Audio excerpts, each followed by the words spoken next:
Vous écoutez Génération Oui, le podcast indépendantiste avec Florence, Marc-Antoine et David.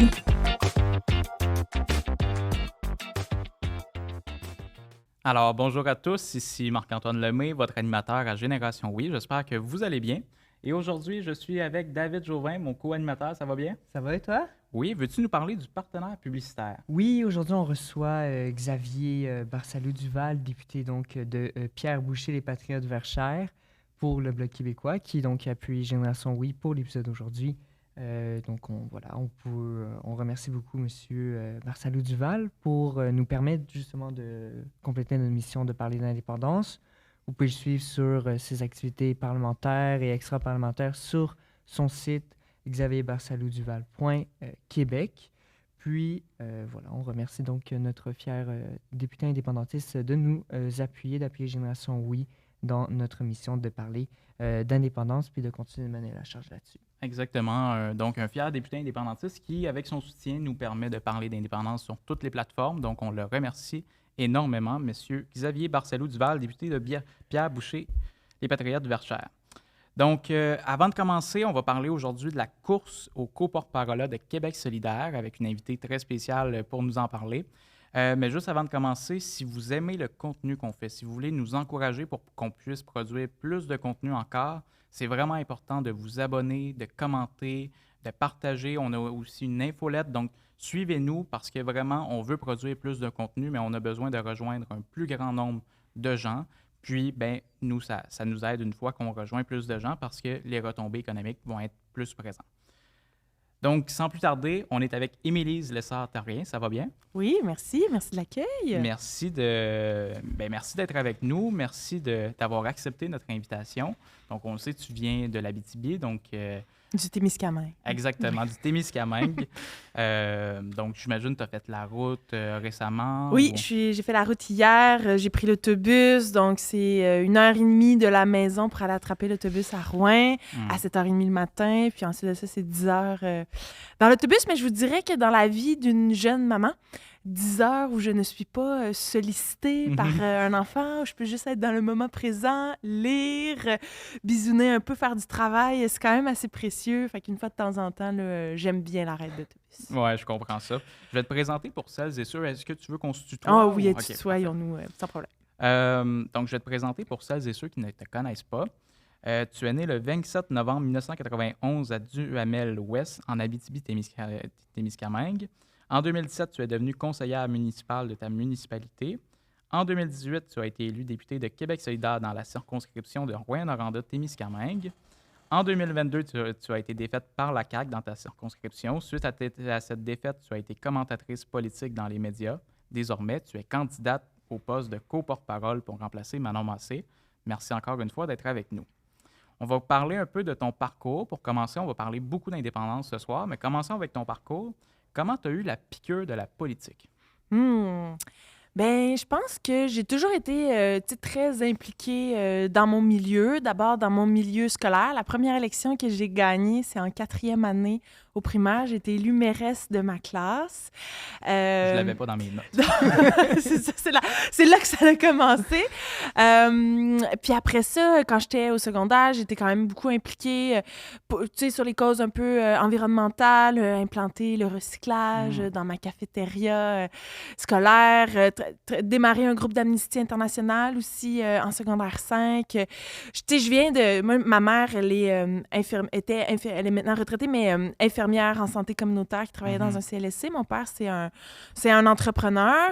Fait que j'ai l'impression que la pomme n'est pas tombée loin de l'arbre, d'avoir vraiment l'aspect... Ma mère, c'était une syndicaliste, féministe, très impliquée. Donc, le volet justice sociale de ma mère, peut-être le volet plus leadership de mon père.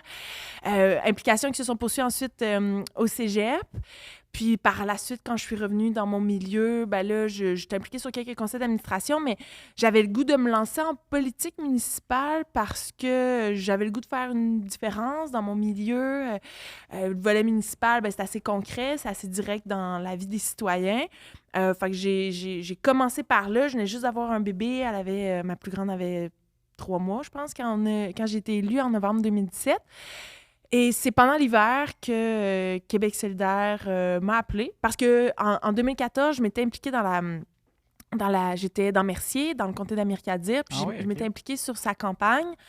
En 2014, là, un peu à tous les niveaux, là, les appels, les poses de pancartes, tout ça, le porte-à-porte. Puis quand j'étais revenue dans ma région en 2015, j'avais gravité un peu autour de Québec solidaire, Rwanda-Témiscamingue, avec l'ancien candidat qui était là. Fait que c'est cet ancien candidat-là, Guy Leclerc, qui m'a appelé un beau matin de février pour me proposer de porter les couleurs de Québec solidaire. Puis j'ai reçu ça vraiment avec un grand sentiment d'imposteur, flatté, mais voyons, je suis qui, moi, pour aller mettre ma face sur un poteau, mais... En 2014, excusez, je fais un peu je rétropédale, mais en 2014, c'était le mandat des libéraux.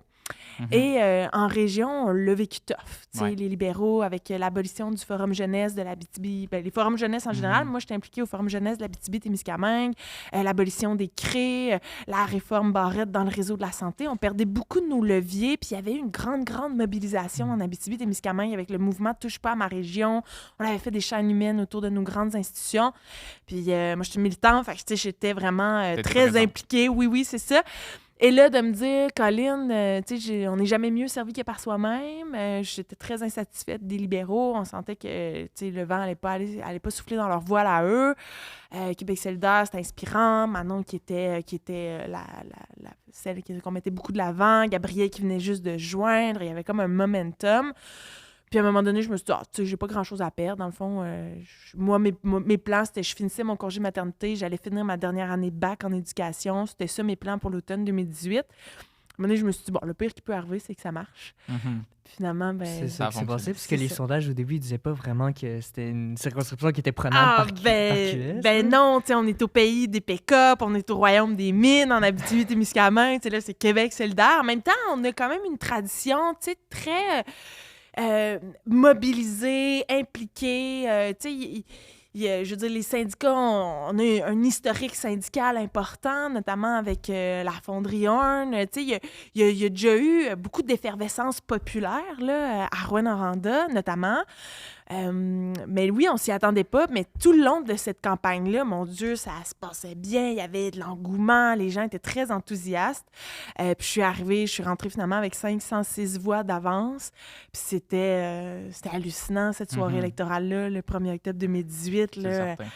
Ouais, non seulement on défonçait le plafond de verre de Montréal, avec des comtés à Sherbrooke, à Québec, mais on défonçait le plafond de verre aussi des grands centres. On allait chercher un comté en région. Tout d'un coup, c'était Québec solidaire, c'est possible, partout au Québec. Il se passait quelque chose. Ah, vraiment. Fait que ça a été une formidable victoire en 2018. Puis au niveau, là, c'est ça, ton parcours politique est surtout marqué. Tu as fait du municipal, tu as été mairesse au primaire, mais tu as surtout été députée de Rwanda-Témiscamingue. Puis justement, je me disais, si tu avais 3 mots pour utiliser afin de décrire le mandat que tu as effectué en tant que représentante de Rwanda-Témiscamingue, c'est quoi les mots que tu choisirais et pourquoi? Je pense que je dirais avec régionaliste,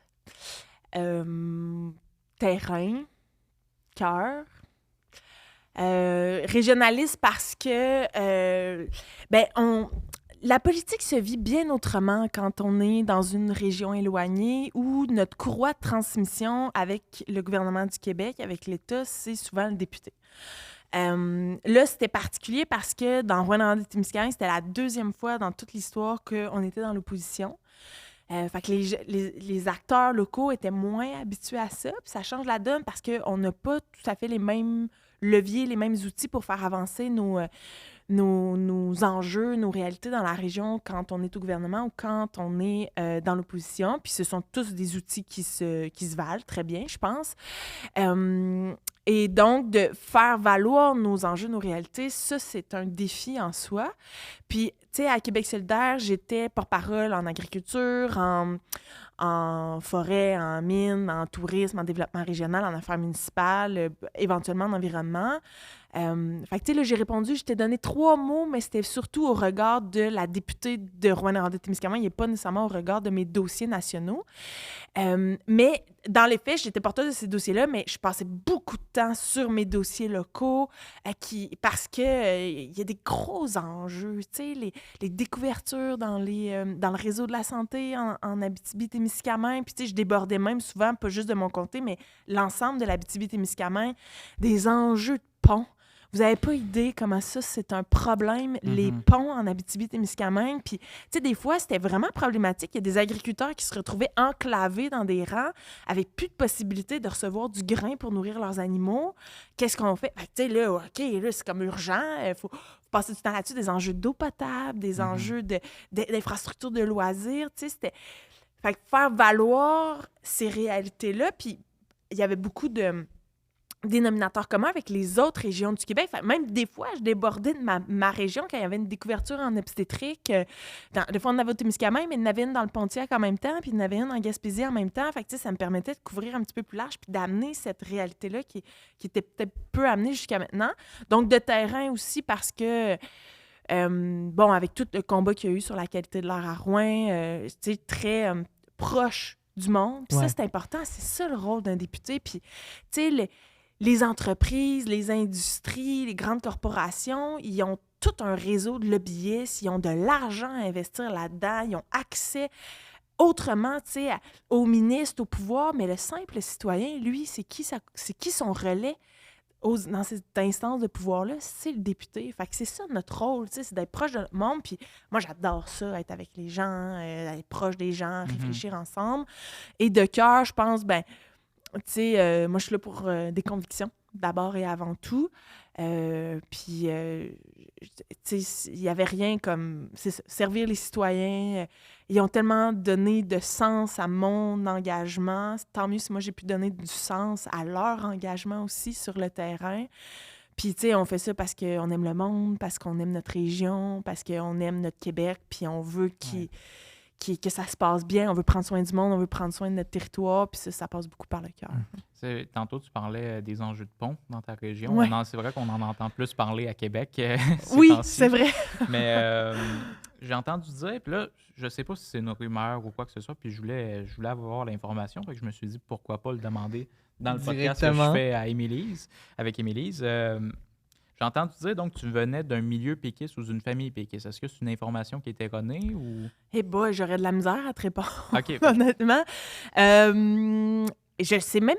tu sais, ça parlait pas beaucoup d'indépendance tant que ça à la maison. C'était beaucoup la justice sociale, mettons, qui était importante. C'est une bonne question. C'est drôle, hein, parce que mes parents, évidemment, là, on a beaucoup plus parlé de Québec solidaire, puis ma mère, elle a adhéré au projet de Québec solidaire dès le départ. Puis moi, c'est ça, j'étais assez jeune, quand Québec solidaire s'est fondé, j'étais ado, là, fait que... Avant ça, on me parlait moins de politique, mais c'est drôle, hein? Je vais valider ça. Maintenant, j'ai la réponse. C'était une fausse information qui circulait. Moi, je me disais, là, on a fait un peu le bon niveau de municipal pendant député, mais là, il y a eu 2022. 2022, c'est quelqu'un de la CAQ qui est rentré. T'es pas été élu pour un second mandat. Comment c'est de... Puis au-delà de le fait de simplement se dire qu'il y a eu une défaite, c'est quoi le après? Parce que justement, quand tu es député, tu as des ressources, tu as des moyens, tu as des opportunités. Ça te débloque un panel pour aider justement les gens. Puis surtout, toi et Rouyn-Noranda, tu as mené beaucoup de batailles pour certains dossiers, puis on va en parler. Mais justement, comment tu continues de te mobiliser sur ces dossiers-là alors que justement, tu n'as plus ces moyens-là, ces opportunités-là que le statut de député te conférait puis t'offrait justement? Tu sais, d'abord, sur la défaite, on s'y attendait pas. Vraiment, tu sais, le dossier de l'arsenic à Rouyn a vraiment pris des proportions hallucinantes pendant l'été. Tu sais, pendant l'été, il y a des journalistes qui m'écrivaient « Mon Dieu, c'est sûr, tu rentres, tu viens de gagner tes élections. Tu sais, essaie de ne pas avoir un score trop soviétique. » Tu sais, c'était ça. Puis même la vibe sur le terrain était hallucinante. Là. Moi, je marchais à Rouyn-Noranda, les gens baissaient leurs fenêtres de leur véhicule. Ils se disaient « Je vais voter pour toi, t'as fait une excellente campagne, lâche pas. » Notre pointage était bon. Tous les indicateurs pointaient vers une réélection. Puis dans le fond, ce qui s'est passé ce soir-là, le 3 octobre, à Rouyn-Noranda, c'est essentiellement l'effondrement du vote libéral. Tu sais, moi, dans les faits, j'ai perdu 400 votes versus mon résultat de 2018. On a perdu 1%. Puis, fait que, tu sais, moi, je suis rentrée en 2018 avec 506 voix d'avance. Fait que, il n'y aurait pas une grosse marge, mais avoir eu à peu près la même division de vote, moi, je repassais. Là, les libéraux n'ont pas fait, ils ont fait 4%. Ce vote-là s'est transféré à la CAQ, notamment parce que l'ancien, le candidat caquiste, c'était l'ancien député libéral qui avait fait 2 mandats, qui avait quand même été apprécié. Et il y a cette idée en région que tu dois être du bord du pouvoir pour obtenir de l'argent, obtenir des projets. Les gens disaient c'est un député qui va avoir... C'est un candidat qui a de l'expérience. Il a fait 2 mandats comme député. Ça va être lui, notre ministre régional. L'autre ministre régional, il avait pas vraiment livré la marchandise. Donc, il y avait tout ça qui a fait... Puis bon, évidemment, le dossier de la fonderie qui était difficile là, à Rouyn, puis la CAQ a fait vraiment du wedge politique avec ça. Donc, c'est un peu ce qui a provoqué la défaite. Mais oui, moi, je me suis retrouvée du jour au lendemain avec un feu qui brûlait encore très fort. Puis là, plus de cause, tu sais, pour le dédier. Puis, tu sais, frappé du sentiment d'inutilité. Tu sais, ça a été, bon, évidemment, dur sur l'orgueil. Après, j'ai eu un tsunami d'amour de partout au Québec, de gens qui en revenaient pas. Fait que ça a aidé à maintenir la honte à distance.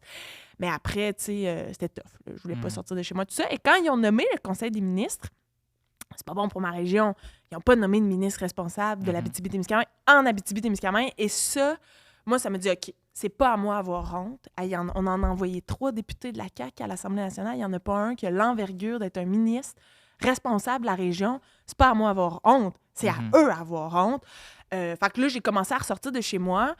Puis là, je me dis, bon, qu'est-ce que je fais? Puis, tu sais, il y a eu la défaite dans Rouyn-Noranda-Témiscamingue, mais c'est pas juste ça. C'est le recul dans l'ensemble de la ruralité des régions du Québec. Tu sais, la campagne nationale de Québec solidaire ne nous a pas aidés non plus à regagner le comté.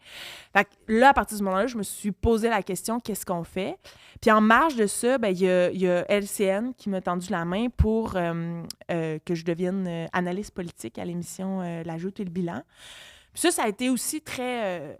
aidant pour moi parce que dans mon rebound, parce que je retrouvais mon sentiment d'utilité. Je me disais, je vais pouvoir encore contribuer à la conversation collective. C'est sûr que c'était difficile parce que là, tu sais, t'as tes sujets 1 heure d'avance, mais en même temps, je renouais un peu avec cette adrénaline-là qu'on avait à l'Assemblée nationale. Puis, tu sais, ça, c'est une affaire, là, tu sais, tu passes, t'es dans les médias toutes les semaines, t'es sur, tu sais, un gros hype pendant, surtout tout l'été, moi, ça a duré avec le dossier de l'arsenic, c'était juste hallucinant. C'est une différente entité. T'es plus sous Québec solidaire, là, t'es Non, sur là, LCN. Oui, exact. Là, c'est différent c'est un ça, peu. tu deviens... Les dynamiques sont différentes. Oui, là, c'est ça. porteuse de ta voix. Puis, c'est ça, là, je regouttais un peu assez. Bon, j'avais ma petite shot d'adrénaline 2 fois par semaine. Puis, ça me permettait de rester comme active. Puis, de rester, tu sais, avec mes vieux réflexes, de suivre l'actualité, de OK, c'est quoi mon opinion là-dessus. Bon, fait que ça a été bien aidant. Après ça, il y a le Monde à l'envers qui est venu aussi pendant l'hiver. Puis, effectivement, là, j'avais pas toutes mes ressources, mais en même temps, j'avais une parole qui était plus libre. Malgré que moi, j'ai jamais senti la pression, tu sais, des lignes de com, puis de tenir une ligne dans laquelle je crois pas. Moi, j'ai jamais senti ça à Québec solidaire. Je me suis toujours sentie très à l'aise dans les approches, dans les messages, dans les prises de position. Mais c'est sûr que tu veux valider une petite info vite. Là, il fallait que je fasse la recherche moi-même. Tu sais, des fois, je passais un petit coup de fil...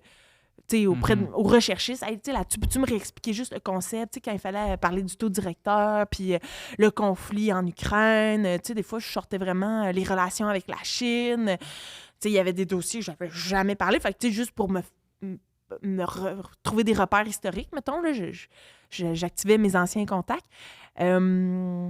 Fait que là, je me souviens plus de la question de départ, là, mais je parle beaucoup. Hein. Mais non, ça faisait le tour. Ça faisait un peu le tour. C'est vraiment comment est-ce que tu évolues un peu à travers le fait que tu n'as plus vraiment des ressources. Mais ce que tu es en train d'un peu d'expliquer, c'est que tu n'avais plus les ressources en tant que député, mais tu as trouvé des nouvelles ressources en tant qu'analyste, en tant que... Puis je suis restée très proche des citoyens qui ont continué de mener la lutte pour l'arsenic.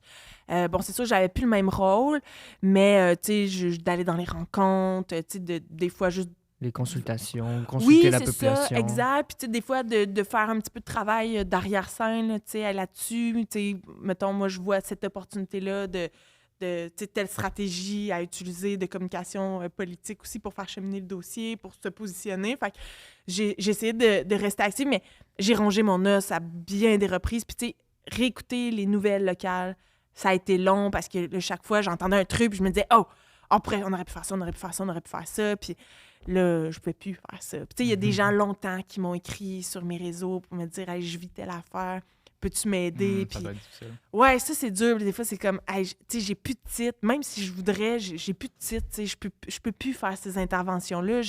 J'ai plus de titre. Fait que des fois, je donnais un coup de main. Tu sais, je parlais avec les recherchistes à LCM. Mettons, hey, il se passe ça dans ma région. Si vous avez le goût, tu sais, d'en parler, il y a des bons contacts, tout ça. Fait que j'essayais de travailler autrement pour faire valoir les enjeux. Puis, je vous dirais...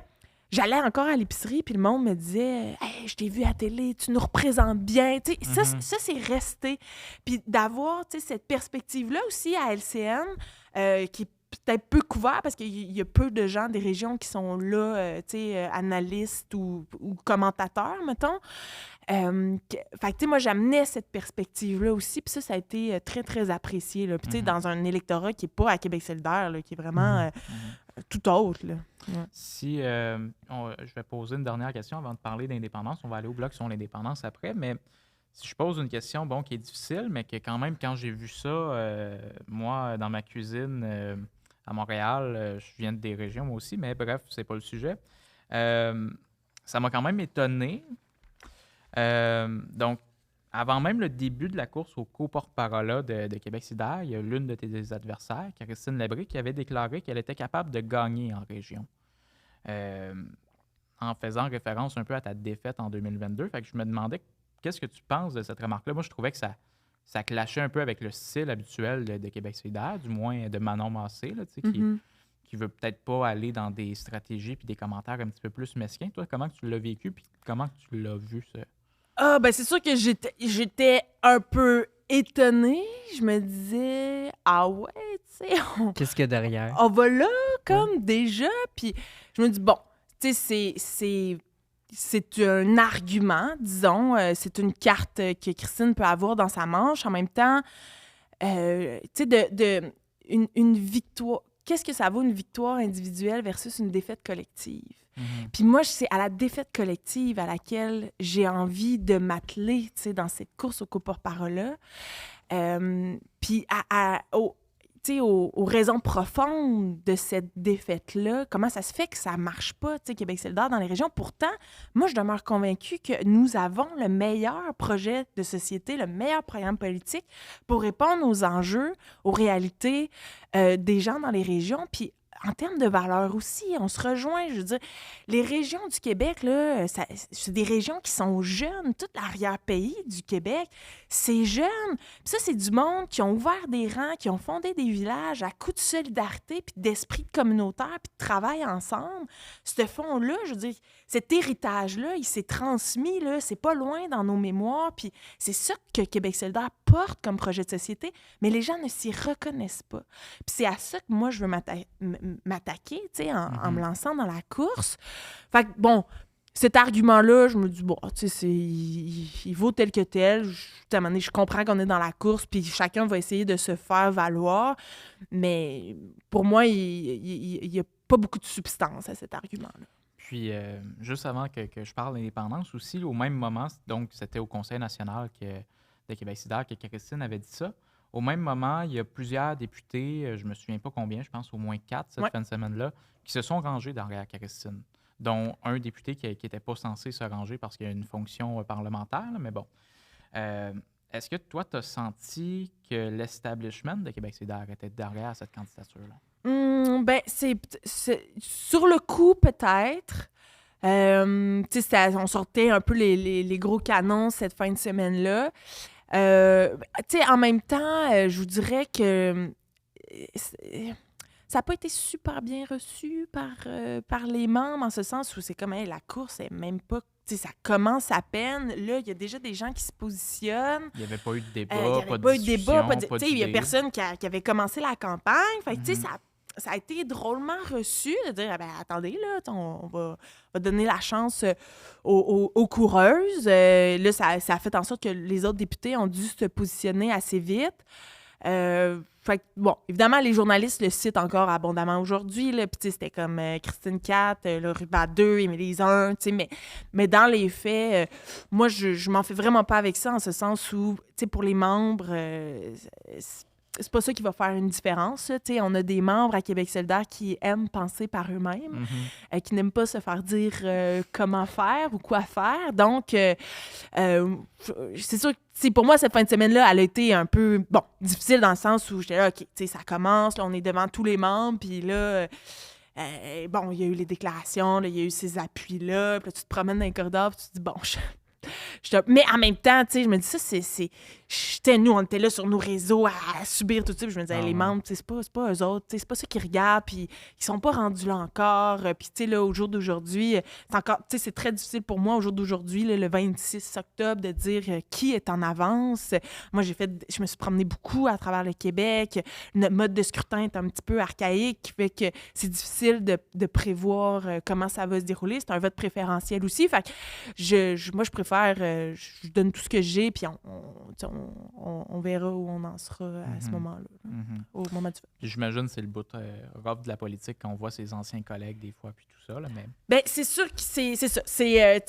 Puis on porte, on a des valeurs similaires. C'est difficile de se critiquer. En même temps, des fois, je me dis, il faut faire valoir nos divergences de vision, de stratégie, tout ça, pour que les membres puissent trouver à se prononcer. Mais là, je vous dirais, encore hier, j'étais dans Maurice Richard, puis des fois, je pose la question, arrivez-vous à avoir des distinctions? Puis les membres sont là, oui, on voit très bien les distinctions. Donc, je pense que c'est en train de se placer. C'est sûr que ça reste un contexte de course. Ça reste un contexte où on est des adversaires. Mais je pense que quand même, jusqu'à maintenant, ça se passe quand même bien. Puis on est content de se voir quand on se croise. Très intéressant. Rentrons dans le vif du sujet, donc l'indépendance. Commençons avec une question large. Toi, comment tu es devenu indépendantiste? Écoute, je pense que je suis devenue indépendantiste très jeune en écoutant les Cowboys fringants. Je me souviens très bien quand ils ont lancé leur chanson En Berne. Puis je me revois, dans l'autobus scolaire, me rendre à l'école, puis d'entendre la chanson. Puis, dans le temps, il y avait Musique Plus avec les top 5 anglo-franco. Puis ça a été longtemps le vidéoclip là, où Carl, il chante dans une espèce d'ombrage. Puis, le gars de la compagnie... Moi, puis j'étais jeune, là, j'étais au primaire. Là, fait que c'est... on pose souvent la question, qu'est-ce qui t'a amené en politique? Là? Mais moi, c'est beaucoup les artistes. Fait que, après ça, Loco-Locas, les vulgaires machins, puis cette idée là, de s'autodéterminer, ça a comme toujours un peu fait partie de moi, je pense. Fait que j'ai pas l'impression d'être devenue indépendantiste plus que, quand tu t'éveilles à la politique, aux enjeux sociaux, ça venait comme avec, là, tu sais. Je me demandais au niveau de... Là, tu as parlé de Loco-Locas, tu as parlé des Cowboys fringants, il y a des artistes un peu qui t'ont inspiré. Est-ce qu'au-delà des personnes qui sont artistes, tu as des figures un peu plus politiques ou de la société civile indépendantistes qui t'ont inspiré dans un peu le développement de ta vision, de ce que tu considères un peu comme étant ton approche indépendantiste? Bonne question. C'est une bonne question. Moi, je le dis souvent, là, je suis pas une grande intellectuelle. Puis j'ai de la difficulté avec la mémoire pour replacer tous les faits historiques. Pierre Falardeau, moi, j'étudiais au cégep en cinéma. Fait que, tous les épisodes, 15 février 1839, oui, excuse-moi, Les ordres de Michel Brault, ça, c'est, la crise d'octobre, ça m'a vraiment, ça a frappé mon imaginaire beaucoup.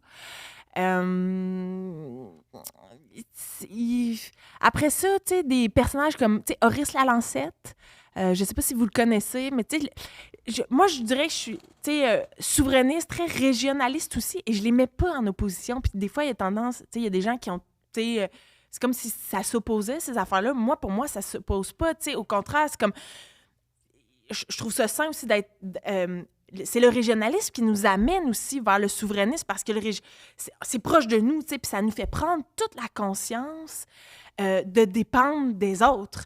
Quand tu habites dans une région éloignée puis que tu as l'impression d'avoir aucun pouvoir sur ton développement, sur comment la vie s'organise, tu sais, c'est la première prise de conscience pour devenir souverainiste, je pense. Moi, je les oppose vraiment pas. Pour moi, c'est juste un effet amplificateur. Puis Horace Alancette, tu sais, c'est beaucoup battu dans les années 70 quand il y a eu le mouvement des paroisses marginales où on voulait fermer des paroisses de l'Abitibi qui n'étaient pas rentables, puis qui étaient comme hey, wow, là, minute, là, je veux dire, le gouvernement a envoyé du monde ouvrir des terres, coloniser l'Abitibi-Témiscamingue.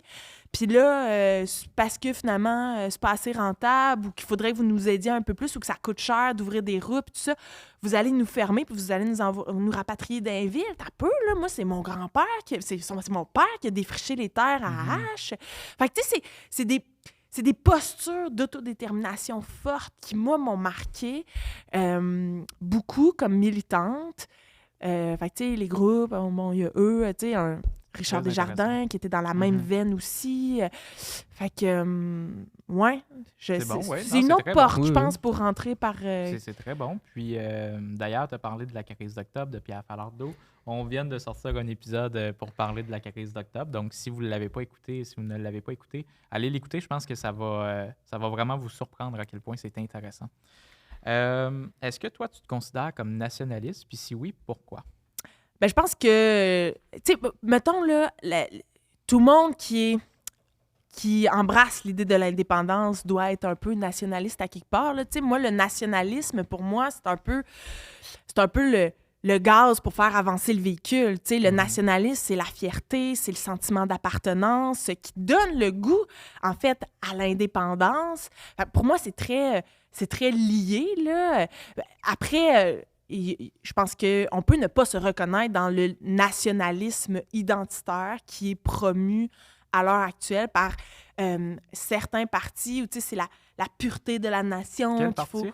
Ben, la CAQ, tu sais, parfois le PQ est un peu là-dedans. Tu sais, pour moi, cette fierté-là, elle peut tirer sa source à bien des endroits. Pour moi, il y a la question du territoire, il y a la question de nos savoir-faire, il y a bien sûr la question de la langue, la question, tu sais, la culture avec un C minuscule, là, j'ai envie de dire, là, tu sais, comme la culture qui se tisse dans les liens qu'on entretient les uns envers les autres, là, pas juste la culture qui se produit sur un stage, là, mais tout ce qui nous lie, tu sais, finalement. Puis dans notre débat à l'indépendance, tu sais, j'ai parlé de la chasse, puis c'est très drôle parce que La journée est encore jeune a repris, tu sais, juste un petit extrait hors contexte où je parle de la chasse chez nous, puis que ça nous définit. Mais ça, c'est la culture. Tu te promènes en ruralité dans les régions du Québec, là, au mois d'octobre, là, puis, tu sais, il y a de la place dans les restaurants parce que le monde sont partis à la chasse, puis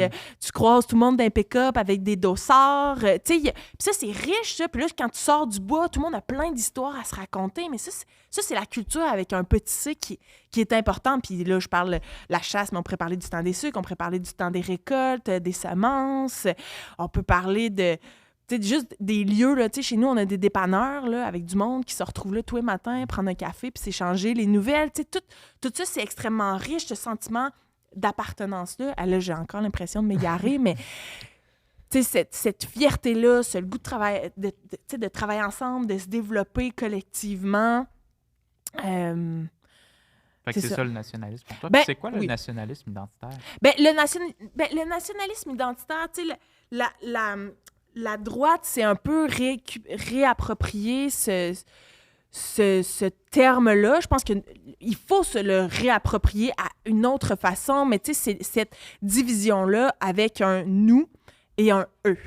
Et dans ce nous-là, c'est les Québécois de souche, blancs, hétéros, etc. Et dans le « eux », ce sont beaucoup les gens des communautés plus marginalisées, les nouveaux arrivants, et de faire peser la peur de ce « eux-là » contre ce « nous-là, alors que, puis tu sais, Pierre Falardeau, ça en était un, ce qui disait, là, tu sais, le monde, ils ont bien beau d'être n'importe quelle couleur. T'sais, moi, ce qui m'intéresse, c'est s'ils veulent se battre avec moi, c'est mes frères. C'est ça. Puis Catherine Dorion, le disait très bien, un peuple, c'est pas du monde tout pareil, c'est du monde tout ensemble.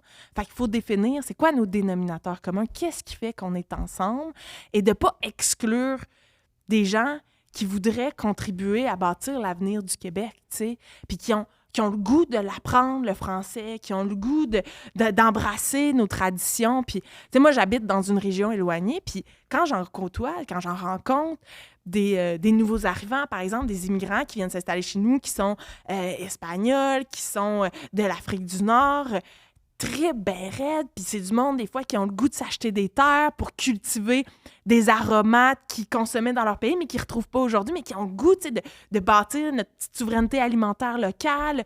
Quand on organise des journées de glissade, ce monde-là est très ben raide à venir glisser. Ils veulent tu sais, s'habiller, aller faire de la raquette, faire du skidoo, tu sais, manger de la poutine. Là, ça a l'air un peu cliché, mais c'est beaucoup ça, tu sais, ce monde-là, ils ont le goût de venir bâtir l'avenir avec nous, puis de les exclure sur la couleur d'une peau, sur, sur la langue, tu sais, c'est moche. Puis ça existe. Je veux dire, François Legault, il en lance, tu sais, des fois, des petites craques là, pour rappeler que ces gens-là sont pas... Je vais pas défendre François Legault ici, mais si je peux le dire ainsi, ça fait plusieurs mois qu'on entend parler de ce fameux nationalisme identitaire-là qui serait présent au Parti québécois. Puis je tiens à le dire, je pense que... tu parlais de Pierre Falardeau, je pense que j'en connais des péquistes, là, on se le cachera pas. Oui.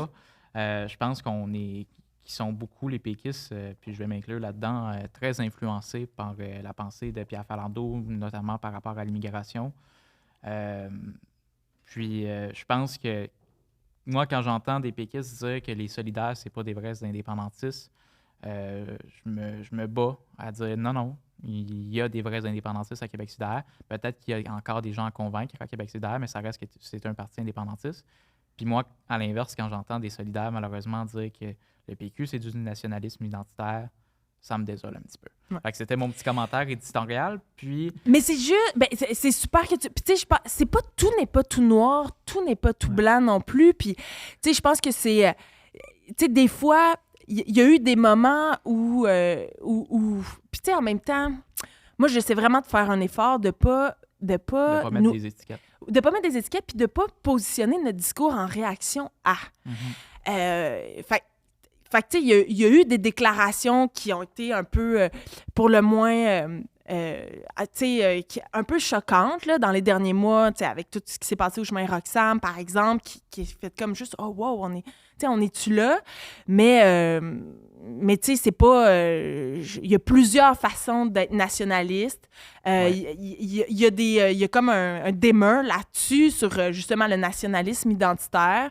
Mais tu sais, je pense que ce qu'il faut retenir, en fait, c'est les stratégies populistes qui sont parfois utilisées par les partis de droite. Puis je suis pas en train de dire que le PQ, c'est un parti de droite non plus, mais pour cliver puis alimenter ce nous versus ce eux-là pour gagner des points. Puis ça, moi, je trouve ça plate quand les partis politiques, avec les responsabilités morales que nous avons, qu'on tombe dans ce genre de politique-là. Non, je comprends. résumerais Puis de toute façon, chaque point de vue a sa place. Puis moi, je faisais juste donner le mien. Mais tu l'as bien montré à travers tout ton propos, c'est que le nationalisme puis l'indépendantisme, initialement, il y a une manière d'analyser ça, d'aller beaucoup plus loin que de juste dire « moi, je suis indépendantiste parce que je veux un pays ». Là, avec le nationalisme identitaire, d'un point de vue journalistique, c'est qu'on va mettre des qualificatifs à une forme d'indépendantisme. Le nationalisme identitaire, c'est ça. Toi, si tu avais à définir ton indépendantisme, au-delà de juste dire « moi, mon indépendantisme, c'est de vouloir un pays », c'est quoi les qualificatifs? Puis là, nationalistes identitaires sont peut-être plus péjoratifs, mais toi, peut-être plus au niveau positif. Qu'est-ce que tu utiliserais comme mot pour décrire un peu ton indépendantisme? Oui. Pour moi, tu sais, faire l'indépendance du Québec, c'est se réapproprier beaucoup de pouvoirs qui nous échappent en ce moment. Puis, tu sais, Québec solidaire porte un projet de transformation de la société québécoise. Et je pense que devant les crises sociales, environnementales qui se profilent à l'horizon, nous devons retrouver l'ensemble de nos pouvoirs pour être prêts à les affronter, ces crises-là. Puis pour moi, tu sais, bien sûr, il faut faire la souveraineté politique d'abord parce que c'est elle qui va nous permettre d'aller retrouver tous nos leviers, qui va nous permettre de déconcentrer le pouvoir et le pouvoir politique, déconcentrer le pouvoir économique. Mais après, tu sais, moi, je rêve du jour où on va parler davantage de souveraineté alimentaire. Puis la souveraineté alimentaire ne sera jamais possible sans notre souveraineté politique parce que les accords de libre-échange, c'est pas nous autres qui signons. La réglementation des pesticides, c'est pas nous autres qui la gèrent. Les pêcheries, les pêches, c'est pas nous autres qui avons notre mot à dire là-dessus. Mais tu sais, dans un projet d'émancipation le plus total possible de la société québécoise pour développer aussi notre résilience. Puis ça, je pense que c'est fondamental et surtout dans le contexte de la crise climatique. Puis tu sais, il y a des fois cette peur-là que ben là, la souveraineté, c'est un moyen ou c'est une fin? Tu sais, moi, je me dis, je veux dire, cette question-là, elle fait pas de sens dans la mesure où on ne peut pas évacuer toute la substance de réaliser la souveraineté du Québec. Je veux dire, si on veut ça, c'est parce que ça va faire quelque chose. Il faut parler de ce que ça va faire, puis c'est comme ça qu'on va faire créer plus d'adhésion au projet de souveraineté du Québec, puis notamment chez les jeunes qui sont, qui sont de plus en plus en faveur de l'indépendance, mais qui sont très préoccupés par la crise climatique. Et on n'arrivera jamais à lutter efficacement et dans tout le potentiel que nous avons au Québec pour lutter contre les changements climatiques si on fait ça à l'intérieur du Canada en n'ayant pas les leviers qu'on pourrait avoir en étant pleinement souverain. Puis pour moi, c'est aussi une façon de rapprocher le pouvoir du monde. Puis ça, je pense que c'est universel. Tout le monde a envie de retrouver plus de contrôle sur sa vie, sur le développement de sa communauté. Puis en ce moment, ce pouvoir-là, il nous échappe énormément et il est concentré entre les mains d'une poignée de personnes qui s'assure que le cynisme dans la population grandit, là, parce que les gens ont justement l'impression qu'ils n'ont plus de pouvoir sur leur vie. Fait à quoi bon donner mon opinion? Ça ne changera rien. Ça, c'est épouvantable. Fait que pour moi aussi, la souveraineté du Québec, c'est un antidote au cynisme ambiant. Puis c'est fondamental que nous retrouvons ce pouvoir-là local. Puis je vous dirais, tu sais, la crise de la qualité de l'air à Rouyn-Noranda, là, moi, c'est un peu une des grandes conclusions que j'en tire, en dehors de tout ce qui est l'impact sur la santé puis sur l'environnement, mais comment ça se fait qu'une communauté n'est pas capable de définir les limites de l'acceptable et de l'inacceptable sur son territoire pour une situation qui porte atteinte à son intégrité physique, de santé et à l'intégrité de l'environnement immédiat? Ça n'a pas de bon sens. Puis combien de fois ça nous arrive qu'on nous impose une décision avec laquelle on n'est pas d'accord puis on n'a pas notre mot à dire? Ça n'a pas de bon sens.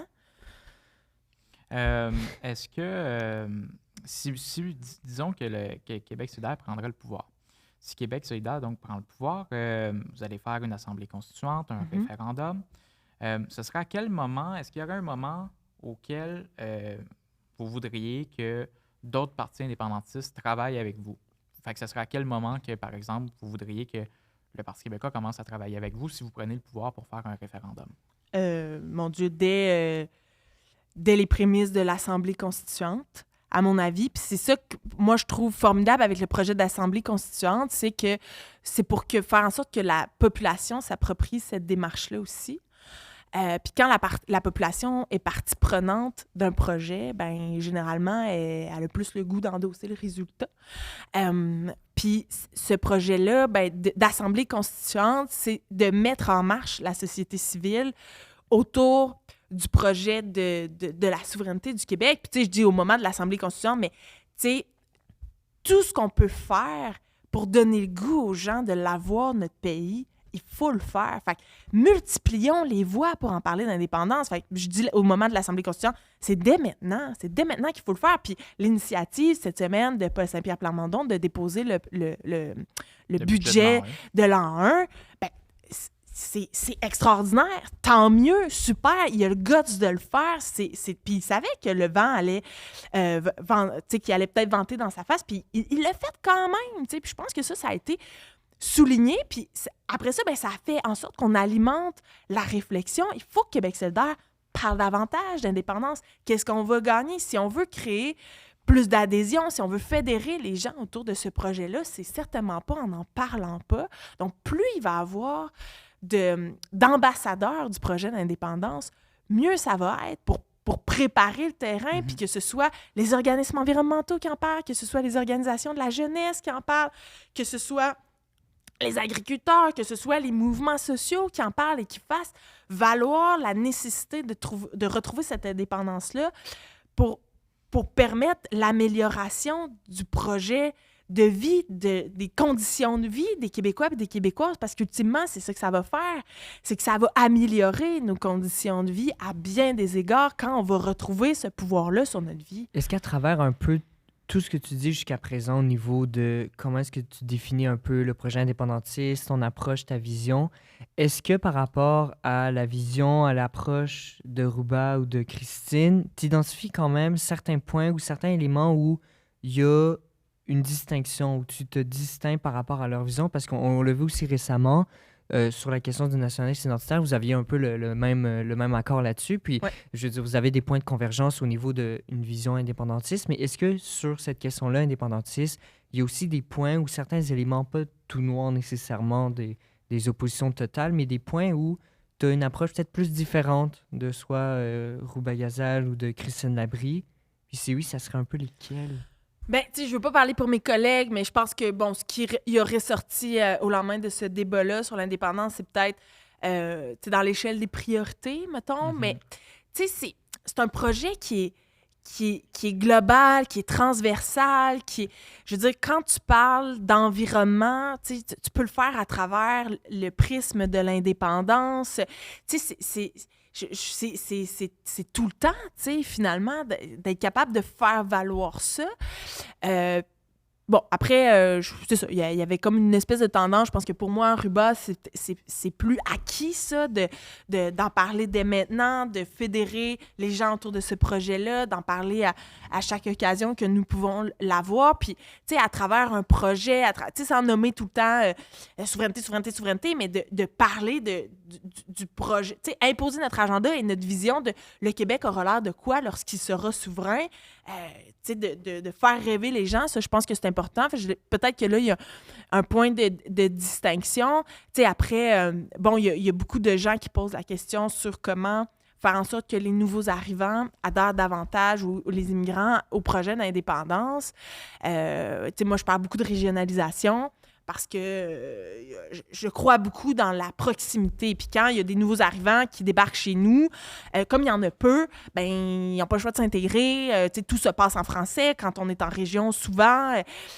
Puis le milieu d'accueil, tu sais, est très mobilisé pour aider à l'établissement durable des nouveaux arrivants. Tu sais, c'est pas juste un organisme en intégration, c'est la Caisse des Jardins, nous autres, chez nous, qui donne des montants d'argent si les nouveaux arrivants s'impliquent sur un conseil d'administration ou s'ils inscrivent leurs enfants dans des activités parascolaires pour favoriser, tu sais, les échanges, la mixité, le sentiment d'appartenance. Tu sais, après, bon, oui, c'est le Carrefour Jeunesse-Emploi, mais c'est l'école, puis c'est très facile de travailler en concertation parce qu'on est peu. Moi, je crois beaucoup en la régionalisation et j'en parle beaucoup. Après, tu sais, c'est sûr, moi, je reconnais que Ruba, ce qu'elle incarne, c'est extraordinaire parce que ça en est une immigrante qui est arrivée, une enfant de la loi 101, comme elle dit, et qui a embrassé la cause québécoise. Donc, après, pour mettre en confiance les immigrants sur que c'est un projet pour eux aussi, ben Ruba, elle incarne quelque chose que moi, je ne pourrais jamais incarner. Fait que c'est sûr que c'est une corde à son arc. Évidemment, moi, j'aime en parler vraiment dans une perspective de région aussi et régionaliste pour vraiment lier ce sentiment-là, régionalisme souvent, qui vient souvent d'emblée quand tu habites dans la région. Tu es régionaliste. Des fois, c'est un peu moins clair si tu es souverainiste ou pas, mais de lier les deux, moi, je pense avoir beaucoup bien des arguments pour faire valoir ça. Est-ce que ça nous distingue? Je sais pas, mais c'est sûr qu'on incarne des choses différentes, puis c'est sûr que ça vient avec son espèce de lot d'avantages ou de désavantages. Rapidement, tu parlais de l'échelle des priorités. L'indépendance, ce serait à quelle place dans ton échelle des priorités? Bien, comment je te dirais? Tu sais, moi, ma priorité, c'est de réunir les conditions pour que s'opère la transformation de la société québécoise. Et donc, la première condition à ça, c'est l'indépendance du Québec. Je suis en politique parce que je veux la déconcentration du pouvoir politique et économique. Et encore là, la souveraineté du Québec, c'est une condition inhérente à réaliser cet objectif-là. Fait que pour moi, tu sais, c'est de dire... c'est sûr que c'est... Tu sais, c'est une grande priorité. Après, comment est-ce que les gens vont percevoir que c'est une priorité? Est-ce qu'il faut que je nomme le mot indépendance à chaque fois que je parle?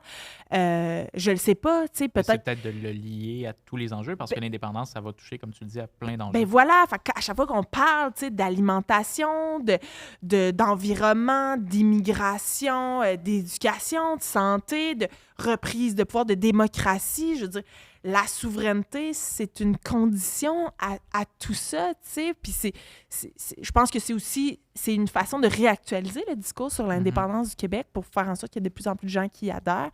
Fait que c'est sûr, tu sais, que c'est une priorité. Tantôt, je te posais la question à savoir quand est-ce que, dans ta conception, Québec solidaire devrait travailler, advenant que vous prenez le pouvoir.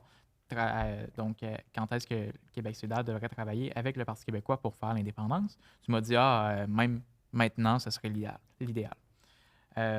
Si maintenant, c'est l'idéal, pourquoi c'est pas le cas, selon toi? Bien, tu sais, après, ça dépend comment est-ce qu'on travaille ensemble. Tu sais, je veux dire, se soutenir dans tu sais, je pense que Québec solidaire a une réaction très positive au dépôt du budget de l'an 1 de Paul Saint-Pierre Plamondon. Tu sais, ils font des bons coups pour l'indépendance, ben on le souligne, on fait des bons coups. Tu sais, je pense que ça peut s'opérer dès maintenant.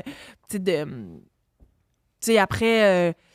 sur certaines affaires, on s'entend pas, on n'est pas nécessairement sur la même longueur d'onde avec le Parti québécois. Puis en même temps, c'est normal, nous sommes des partis politiques qui sont différents. Fait que je pense que ça peut commencer comme ça. Est-ce que si le Parti québécois prendrait le pouvoir, dans ta conception, Québec solidaire devrait aider le Parti québécois à faire l'indépendance?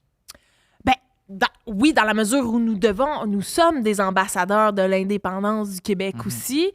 Fait que, tu sais, je veux dire, tu sais, pour moi, on est des partisans d'une idée, puis cette idée-là, elle n'appartient pas à personne. Elle appartient au peuple. Elle appartient au peuple. Fait que, comme, multiplions les façons d'en parler, les ambassadeurs, soutenons les initiatives pour que ça se parle davantage. Fait que, pour moi, c'est comme une forme de collaboration, là, j'ai l'impression. Quand tu t'es lancé pour la course au co-porte-parole, tu as dit que tu voulais pas remplacer Manon Massé, mais tu voulais t'en inspirer. Au niveau de l'indépendance, à quoi est-ce que ça se traduirait de s'inspirer de Manon Massé au niveau de donc ta mobilisation indépendantiste? C'est une bonne question. Très bonne question. Mais tu sais, Manon, moi, ce que je retiens surtout d'elle comme politicienne, c'est une politicienne de cœur qui est proche du monde, qui a un langage populaire. Puis Manon, elle peut arrêter dans n'importe quel truck stop de bord d'autoroute puis avoir une discussion pertinente, riche avec les gens. Fait moi, c'est ça que j'ai le goût d'utiliser et de mettre à contribution justement pour promouvoir les idées de l'indépendance du Québec, de rallier ça aussi à ce que les gens connaissent, ce que les gens expérimentent. Fait que, créer cette proximité-là, ce sentiment de confiance avec l'électorat, avec le monde, moi, je m'inspire beaucoup de ça, de Manon, pour désamorcer. Puis, je pourrais vous raconter l'anecdote en campagne électorale où j'avais un dîner à un moment donné avec des producteurs agricoles qui sont arrivés un petit peu à reculons. Puis, il y avait des producteurs qui trouvaient que, mon Dieu, qu'on n'avait pas les priorités aux bonnes places à Québec solidaire, dont la question de l'indépendance. C'est bon, une autre affaire. Il n'y a pas des affaires plus urgentes à régler. Puis, la dame, c'était une productrice laitière. J'ai dit, mais tu sais... le dernier accord de libre-échange qui a été signé entre le Canada, les États-Unis et le Mexique, il a cédé 3,5 % du marché laitier au profit des Américains. Mais 3,5 % du marché, ça a l'air pas beaucoup, mais pour les fermes, là, c'est énorme. Et pour les fermes sous gestion de l'œuf au Québec, moi, il y a des fermes chez nous qui tirent encore 30 vaches, là, qui tirent le lait, là, c'est-à-dire, ce sont des petites fermes. 3,5 % du marché, c'est gigantissime. Et quand une ferme met la clé dans la porte, bien ça fait moins de demandes pour les services connexes. Fait que ça fait des agriculteurs qui sont de plus en plus isolés, qui ont de moins en moins de services dans les régions plus éloignées, moins de services avec des équipementiers, des vétérinaires, des conseillers en culture, en alimentation, tout ça. Donc, ça a un impact, tu sais, le fait que notre agriculture soit sous compétence fédérale aussi. Fait que là, hop, tu sais, tout d'un coup, j'avais comme lié ça à quelque chose que la femme expérimentait tous les jours. C'est une productrice laitière. Fait que ça change un petit peu la perspective, puis c'est ça notre défi, c'est de lier ça, tu sais, à ce que les gens expérimentent au quotidien. Puis moi, j'ai une formation en enseignement, c'est comme ça que j'apprends, c'est à partir, quand je peux lier ça à quelque chose que je connais, que j'ai expérimenté, là, tu sais, tout cet espace-là pour que les idées, tu sais, cheminent, c'est ça. Fait que je pense que c'est ça notre défi, puis moi, c'est comme ça que j'ai le goût de faire valoir le projet d'indépendance, d'enraciner ça vraiment dans l'expérience des gens. Puis, si on revient, c'est super intéressant ce que tu parlais parce qu'effectivement, si le Québec avait été indépendant au moment de cet accord-là, nous aurions défendu notre industrie laitière. Si on revient à ce que je disais tantôt par rapport à la collaboration entre le PQ et QS, ton élection, en fait, ta défaite, malheureusement, en 2022, a été notamment causée par la division du vote indépendantiste. Est-ce que tu penses que pour les prochaines élections, il devrait avoir, on parlait de collaboration qui est super positive. Je voyais cette semaine Sol Zanetti, comme tu disais, qui saluait vraiment sur les réseaux sociaux, dans un communiqué de presse, dans une réaction. Puis nous, on l'a publié, on l'a partagé sur Génération Oui, qui saluait le budget de l'an 1. Puis les gens ont aimé ça de voir, beaucoup de péquistes ont aimé ça de voir un solidaire saluer un bon coup de Québec solidaire. Puis le monde, je pense qu'une grande partie de la popularité de Paul Saint-Pierre Plamondon, c'est qu'il salue aussi des bons coups de tous ses adversaires. Mm-hmm. On le voyait au débat saluer les bons coups de Québec solidaire. Puis il disait là-dessus, on est d'accord. Je ne ferai pas semblant, on est d'accord. C'est une bonne proposition. Puis il était capable de le faire avec les autres partis. Est-ce que, considérant qu'il y a beaucoup de similitudes, même si les deux partis sont complètement différents, tant dans leur mode de fonctionnement que dans leurs idées, il y a des différences, puisque notre mode de scrutin ne nous permet pas, qui est pas proportionnel en fait, puis qui désavantage la multiplication des partis, Jean-Pierre Charbonneau, qu'on a reçu il y a quelques épisodes, un épisode super intéressant, nous disait actuellement, avec le mode de scrutin qu'on a actuellement, ben c'est difficile pour le Parti québécois puis Québec solidaire de prendre le pouvoir, puis ils avancent moins vite. Ils se font compétition comme si le mode de scrutin avait été changé. Puis j'ai trouvé ça super intéressant. C'est vrai que le Parti québécois puis Québec solidaire se font la compétition comme si le mode de scrutin avait changé. Puis après ça, après les élections, il y a une volonté de travailler ensemble, mais avec moins de députés qu'on en aurait eu s'il y avait eu des alliances comté par comté, disons, parce qu'on ne veut pas fusionner les deux partis, là, mais comté par comté, est-ce que ce serait possible, disons, dans ton comté, de dire « Hey, il n'y a pas de candidat péquiste, mais dans le comté de Mégane Perry-Melançon, dans Gaspé, il n'y a pas de candidat solidaire. Est-ce que tu penses que c'est quelque chose de possible? Tu sais, ces discussions-là, elles ont déjà beaucoup lieu tu sais, à Québec solidaire, avec le Parti québécois. Il n'y a pas eu d'entente. Il y a toujours après une question de conjoncture. Où en serons-nous en 2026? En même temps, moi, je suis fondamentalement démocratique aussi. Donc, de priver les électeurs du choix de choisir, tu ne présentes pas de candidat solidaire, ça veut dire que les gens n'ont pas la possibilité de voter pour Québec solidaire. Fait que, tu sais, est-ce qu'il faudrait faire une espèce d'investiture au départ? Probablement que ça passerait par là. Tu sais, j'avoue humblement qu'au jour d'aujourd'hui, tu sais, je serais pas prête à me prononcer là-dessus, là. Puis je serais plutôt réfractaire, disons-le. C'est ça. Il faudrait voir comment la conjoncture évolue. Mais il y a quand même une porte qui n'est pas totalement fermée. Ben, tu sais, moi, j'aime pas dire non à tout jamais, là, mais je suis quelqu'un de principe, par contre. Je pense que j'en ai fait la démonstration dans mon mandat, puis, tu sais... On évaluera le contexte. Ouais, j'aurais de la misère à renoncer à mes principes pour une entente comme ça. Je pense que c'est sage de jamais fermer de porte puis jamais dire Fontaine, je ne boirai pas de ton eau, comme disait ma mère. Il y a des divisions au niveau des indépendantistes, puis il y a des sujets où il y a des fractures. Puis là, on voit vraiment à travers ces sujets-là des formes d'indépendantisme. Puis moi, j'ai toujours été un peu dans une logique au niveau personnel qu'on a des différences, mais c'est correct, on va les surmonter. Mais est-ce que il y a aussi la même réflexion de oui, on a des ressemblances, mais nos points de différence sont trop importants pour qu'on puisse juste les surmonter puis qu'on les tasse un peu, en guillemets. Est-ce que c'est... Par rapport à ça, entre les deux, on a des différences, on surmonte, ou on a des ressemblances, mais on ne peut pas ignorer nos profondes différences? Où est-ce que tu te situes un peu plus? Est-ce que tu es plus nuancé là-dessus? Ou... Ben, tu sais, moi, tout le long de mon mandat, j'ai toujours carburé à, tu sais, il faut accepter de ne pas être d'accord sur tout. Mais le petit bout sur lequel on va être d'accord, par exemple, on va travailler ensemble, puis on va aller le plus loin possible là-dedans. Tu sais, après, tu sais, est-ce qu'il y a des différences qui peuvent être suffisamment significatives pour faire en sorte qu'on ne travaille pas du tout ensemble? Je pense que moi, j'ai le goût de miser sur nos communs. Là. Je pense que ça, c'est toujours plus constructif de miser sur nos communs. Puis, tu sais, peut-être que... Mais d'affirmer franchement là où on n'est pas d'accord. Puis, tu sais, évidemment, ce qui me vient en tête, c'est vraiment sur les politiques d'immigration. Puis, c'est surtout parce que pour moi, il y a comme aussi une déconnexion par rapport aux besoins, par rapport à la réalité, par rapport aux souhaits, notamment dans les régions du Québec. Puis, tu sais, dans le contexte de crise dans lequel nous sommes, il va falloir le partager, notre territoire. Puis on peut jouer sur les paramètres de comment ça va se passer, puis on en a besoin. On en a besoin de ces gens-là pour s'assurer que nos régions du Québec puis notre ruralité, là, elle se porte bien. Puis en ce moment, moi, c'est ça ma grande préoccupation, c'est de voir notre tissu social se détériorer dans la ruralité du Québec parce qu'il nous manque de monde. Il nous manque de monde. Puis ça, c'est pas juste de la chair à travail, là, c'est que nos écoles qui ferment, c'est nos services qui ferment les uns après les autres parce qu'on vit des phénomènes d'exode puis on est dans une démographie, un déficit démographique qui joue contre nous.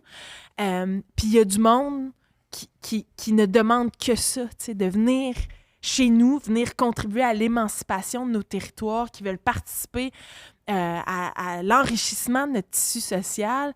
Je vois pas pourquoi on leur fermerait la porte à ces gens-là, tu sais. Si je me permets de te poser une autre question par rapport un peu à ce sujet-là qu'on parlait de la collaboration entre tous les indépendantistes pour créer ce grand projet de société-là. Je regardais les données après les élections de 2022. Il y a eu un sondage léger qui est sorti donc après les élections qui démontrait que 68% des électeurs de Québec solidaire souhaitent une collaboration avec le Parti québécois. Qu'est-ce que tu leur dirais à ces électeurs-là de Québec solidaire qui vous disent « Hey, on veut qu'à l'avenir, il y ait plus de députés de Québec solidaire et du Parti québécois, donc des députés indépendantistes, écologistes, engagés pour la justice, etc. » Qu'est-ce que tu leur répondrais à ces électeurs? Ben, je leur poserais la question, comment vous la voyez, cette collaboration-là? Quelle forme doit-elle prendre? Est-ce que c'est... On souligne les bons coups? Est-ce qu'on est capable de faire des sorties communes? Est-ce qu'on est capable de travailler ensemble à un projet dans la mesure où nous sommes sur nos fameux communs? Est-ce que ça serait après ça d'avoir une convergence au niveau de la prochaine élection? T'sais, honnêtement, il faudrait poser la question. La plupart, dans le sondage, parce que la question était posée, bon, la plupart... Tu me l'apprends. Oui. Donc, l'option majoritaire, il y avait deux options, soit la fusion des deux partis ou des alliances, comme je parlais de comté par comté. Puis l'option très majoritaire, c'était les alliances comté par comté. Parce que probablement qu'ils ont vu les électeurs solidaires à ta défaite puis qu'ils se disent « Hey, c'est crève-cœur de perdre Émilie. » Possiblement. Après, là, j'ai pas l'échantillon. Probablement qu'au moment où ce sondage était sorti, moi, j'étais dans un tout autre état d'esprit. Faudrait avoir la discussion. Puis, en fonction de la conjoncture aussi pour 2026, c'est très difficile de prévoir, honnêtement, où on va être avec tous les enjeux. Tu sais, déjà, comme au jour d'aujourd'hui versus il y a un an, moi, j'ai l'impression qu'on est dans une conjoncture complètement différente. On parle de trucs qu'on parlait jamais. On parlait de trucs à ce moment-là, en 2022, qu'on ne parle plus maintenant. Fait qu'il faudrait... Je pense que ça, c'est des questions qui se réactualisent. Mais comme je dis, c'est de les poser, les questions, en fait. Il y a eu un sondage de Palace Data qui avait été publié sur, au niveau du... Si il y avait un Québec pays, est-ce que vous voteriez...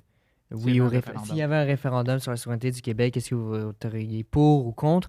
Puis, il y avait notamment les jeunes qui étaient 1% de plus que les contre, mais il y avait aussi une donnée, puis ça, c'est vraiment la question que j'ai envie de te poser au niveau des femmes.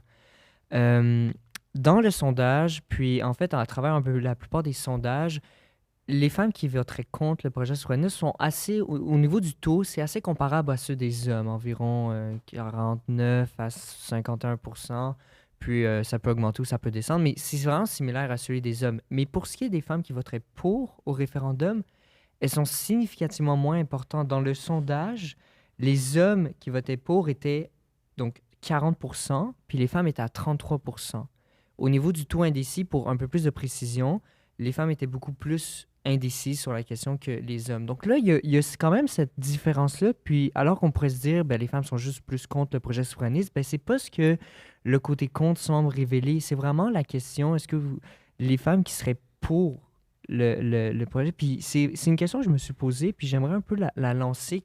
Comment est-ce qu'on pourrait essayer d'analyser ces données-là, de se dire que c'est pas que les femmes sont plus contre le projet souverainiste, mais pour répondre oui à est-ce qu'on fera un référendum, est-ce que je voterais oui à un référendum, elles sont moins importantes que les hommes. Tu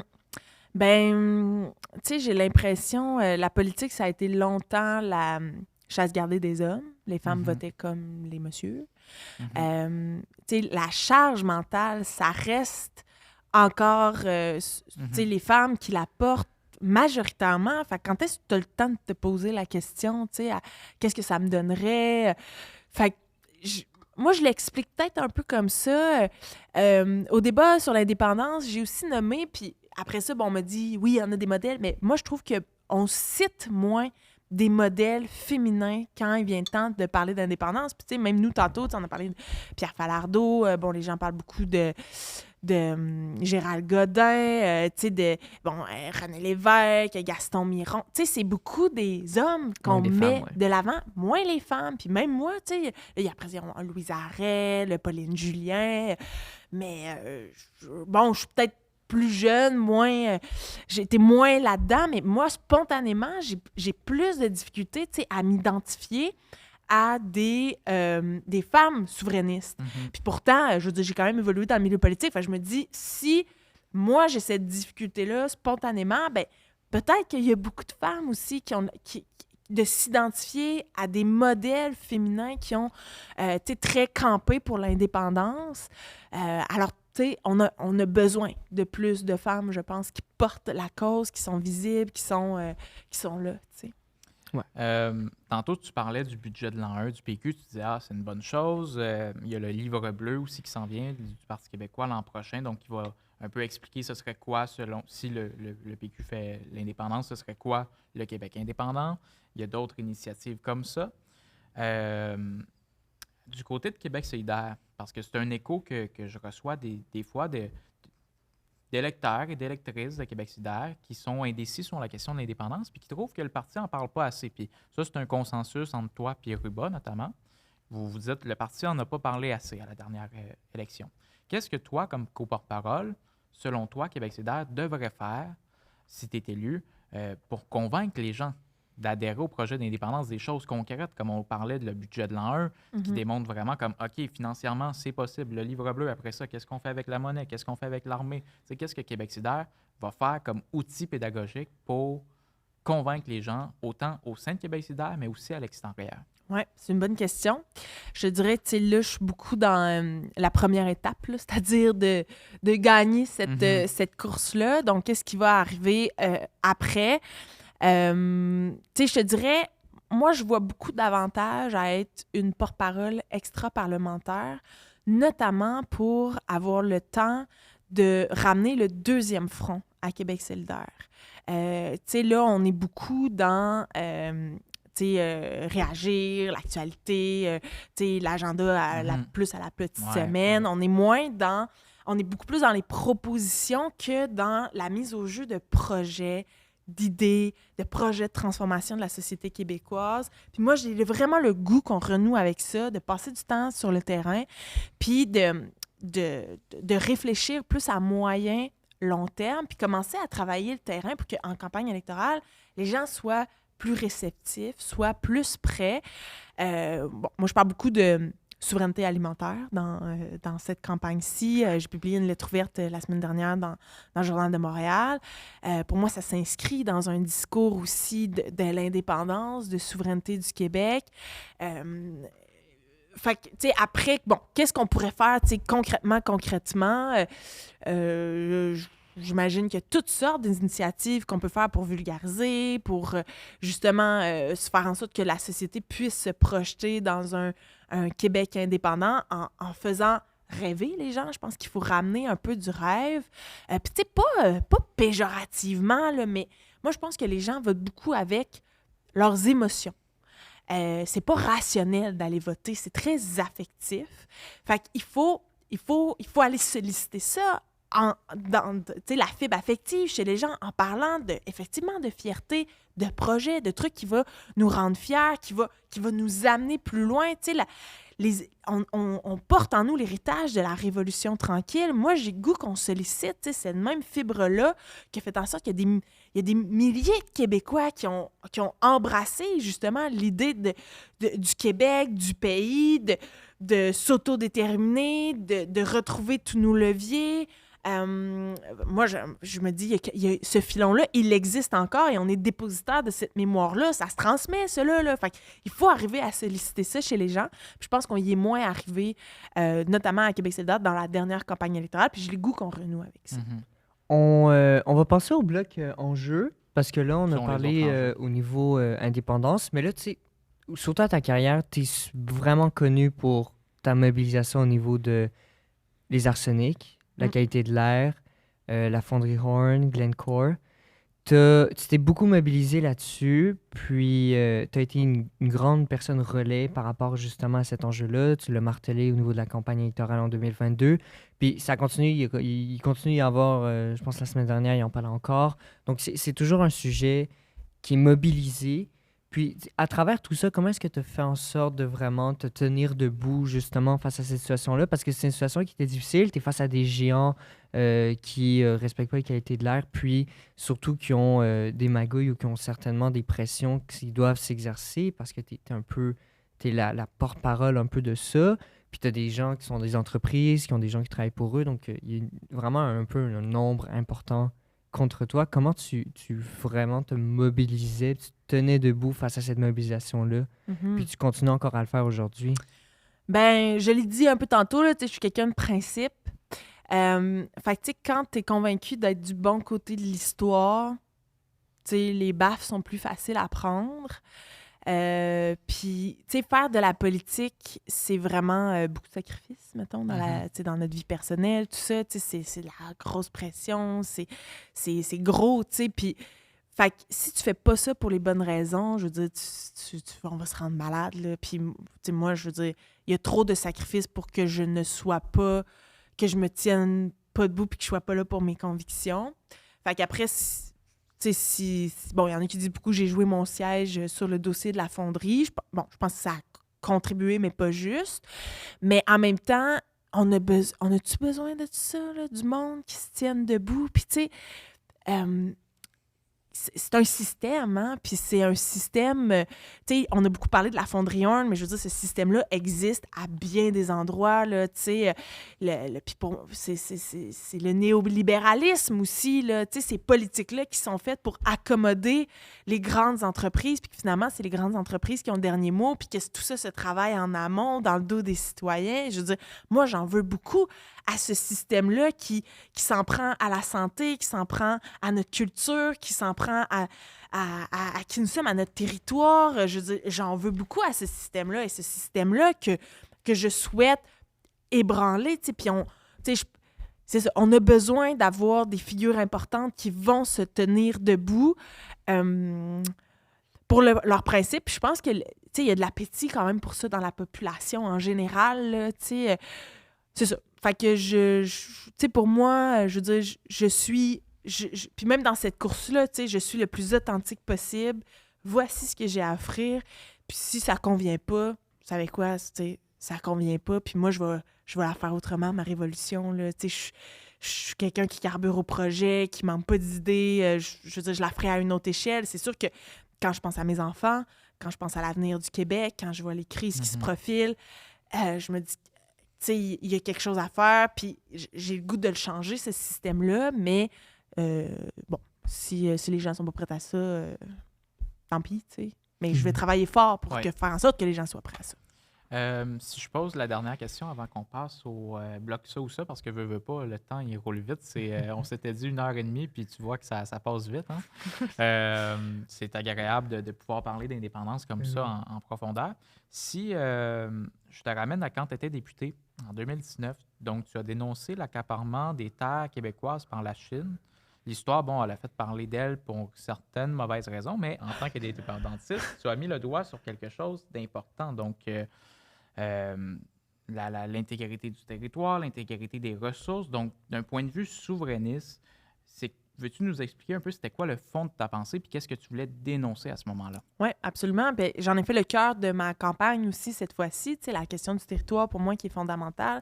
Ce territoire-là qu'on aime, qu'on habite, qui nous habite, avec lequel on entretient une relation très affective. Ce territoire-là qui est de plus en plus menacé par les changements climatiques, mais aussi qui nous appartient de moins en moins. Puis, en 2019, bon, il y a eu cette saga-là, mais c'était cette idée que... c'est ça, ce territoire-là nous appartient de moins en moins. On est dépossédé. Et quand ce sont des intérêts étrangers qui s'accaparent nos terres, qui s'accaparent nos entreprises aussi, bien après ça, c'est de la perte de contrôle. Puis, tu sais, l'alimentation, s'il y a un secteur qui est plus névralgique que ça, là, je veux dire, on mange tous 3 fois par jour. Puis, en ce moment, notre système alimentaire repose sur un système qui fonctionne au pétrole.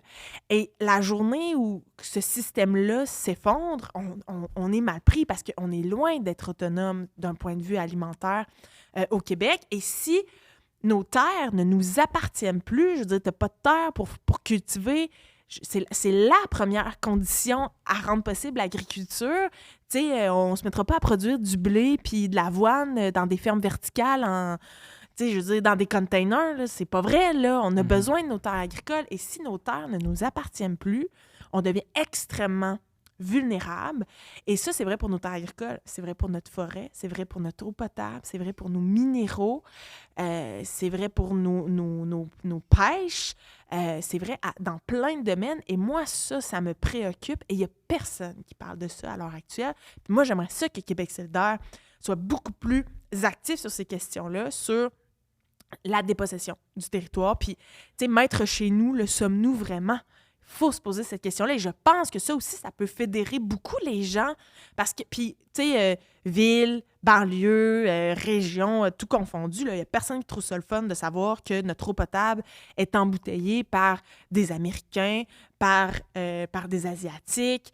Puis, tu sais, là, on n'est pas dans des individus, là, on est dans des superpuissances, on est dans...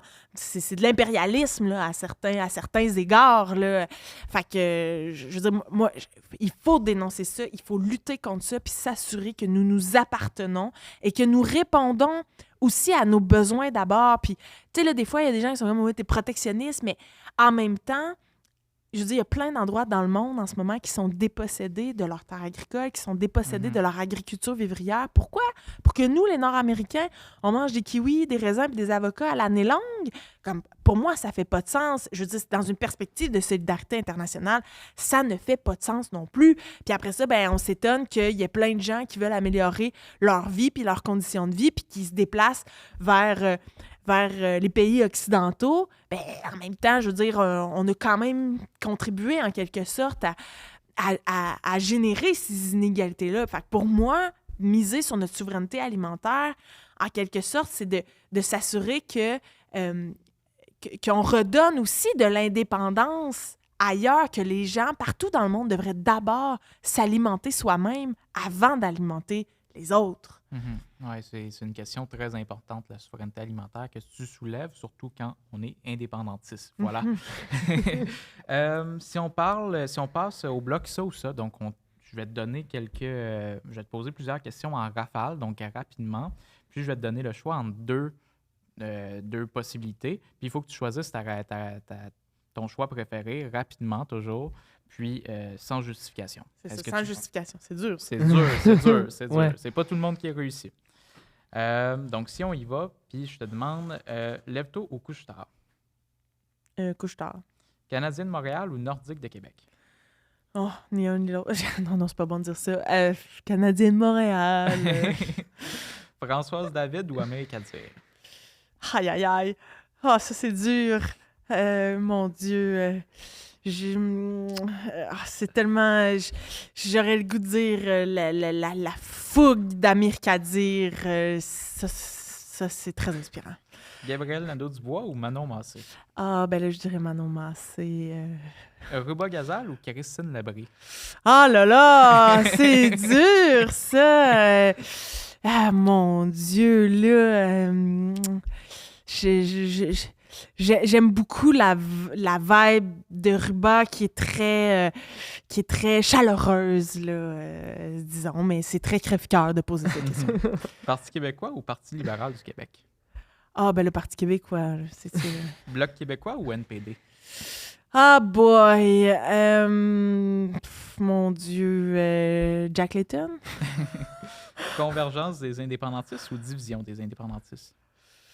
Ben, c'est sûr que moi, j'aime miser sur les communs, là, convergence des indépendantistes. Québec pays avec un gouvernement de droite ou Québec province avec un gouvernement de gauche?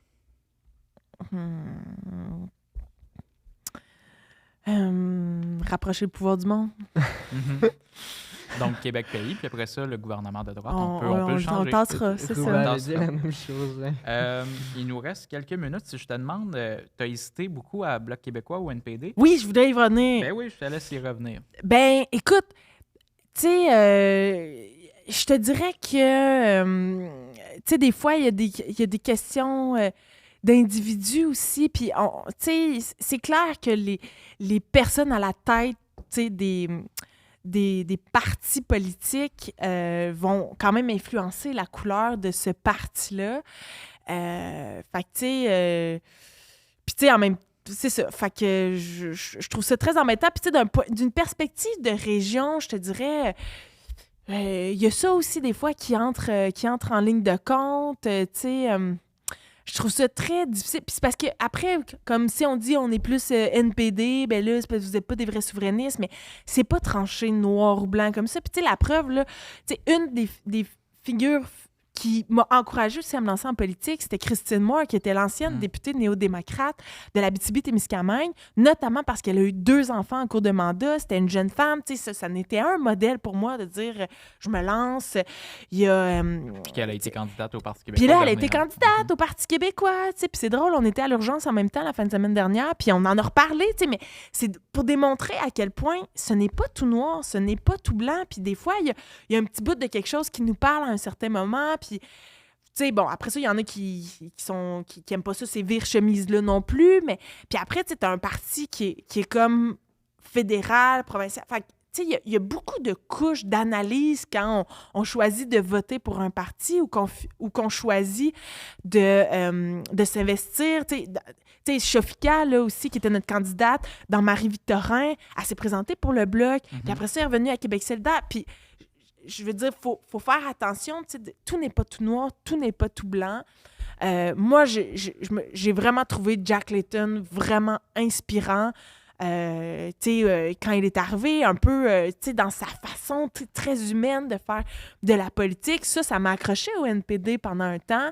Puis là, ben, j'ai trouvé ça plus difficile, mettons, aux dernières élections, parce que, bon, des fois, on se reconnaît un petit peu moins dans la direction du Bloc québécois en ce moment.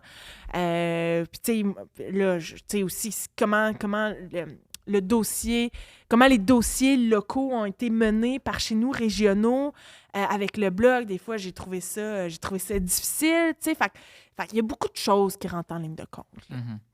Si tu veux, tu avais une dernière question, je pense que tu voulais poser. Ah oui, écoute, ça c'est quelque chose, je pensais pas qu'on allait la demander, mais en 2012, pour le débat présidentiel français qui opposait François Hollande à Nicolas Sarkozy, il y a une célèbre phrase qui est étudiée en journalisme pour justement mettre en avant le fait d'être président parce qu'il était aspirant. Il faisait une série de phrases en disant toujours « moi, président, je ».